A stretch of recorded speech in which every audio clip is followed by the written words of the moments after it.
Hey everyone, welcome back to the Tune Project. Today we have our video number 3 in our series all about fiddle techniques.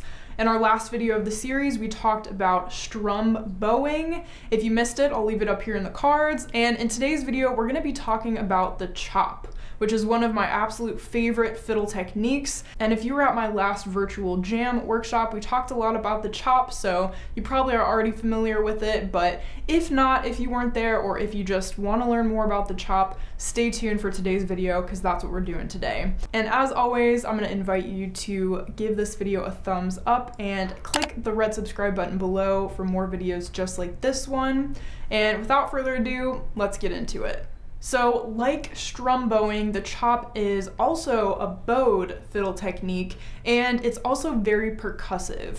So we're using our bow in a different way to create percussive sounds and to create kind of a driving rhythm and kind of hold down the beat. So this is a great technique to use if you're playing in a group where there's not a drummer or some sort of percussionist present, because you'll actually be able to become that percussion in the group setting. And again, like we talked about in the strum bowing video, this is one that you really want to make sure that you're confident with your rhythm and your timing, and if not, I would absolutely recommend practicing with a metronome or a drum machine or something to where you're able to really kind of get into the groove and keep your timing consistent, because especially with chopping and strum bowing, that is so important. Whenever you're not playing the melody and you're holding down the beat, like if you're a drummer or if you're a bass player or something like that, you know how important that is. So with the chop, we want to hold our bow as we normally would, but instead of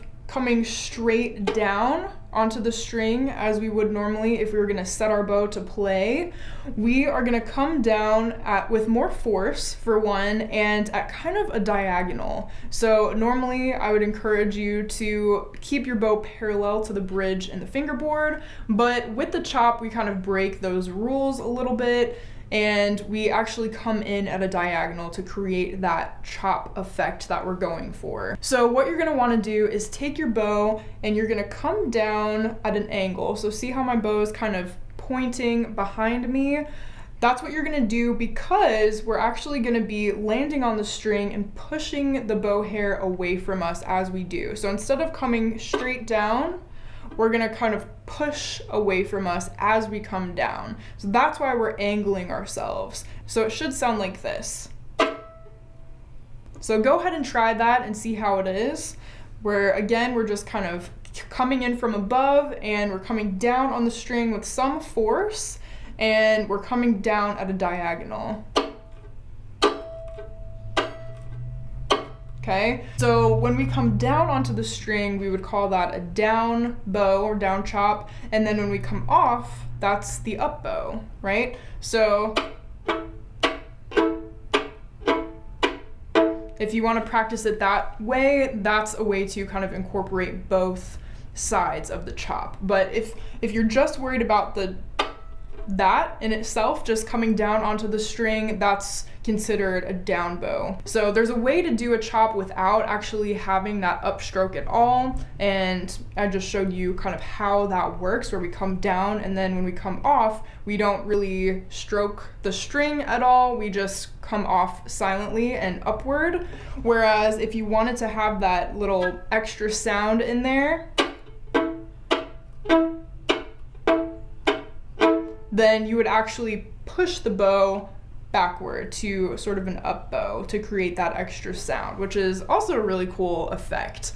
And the main thing that you want to think of is using your fingers for this. So we're not controlling this so much with our arm.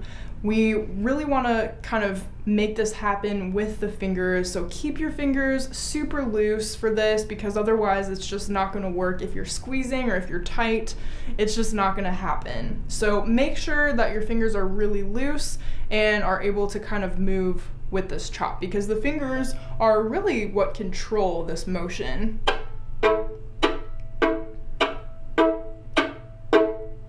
So go ahead and keep practicing that on your own just to get the hang of it. And once you get the hang of the chop itself, there are so many different variations that you can add to it depending on the rhythm that you're going for. So for example,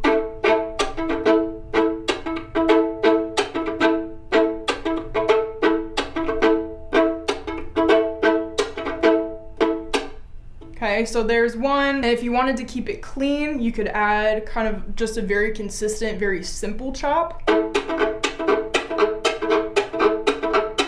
And notice how I'm going back and forth between two sets of strings, so that's always an option. But if you're not comfortable with that yet, it's perfectly fine to just stay on one set of strings or one note or one chord even. So like I said, there's all different types of variations and many more than what I just showed you. And I know Tracy Silverman has been a big influencer on the chop itself and kind of spreading the word on what the chop is. Same thing with Darol Anger. He is also an amazing world-class fiddle player, and he also uses the chop a lot and incorporates it into a lot of his playing styles. So definitely go check out those two for sure to get a good idea of chopping and kind of how it works on the fiddle. And another great one is a cello player named Rushad Eggleston. He uses the chop, and man, he is phenomenal with the chop. He does crazy fast chops and he'll sing along and play along with it, and it's just crazy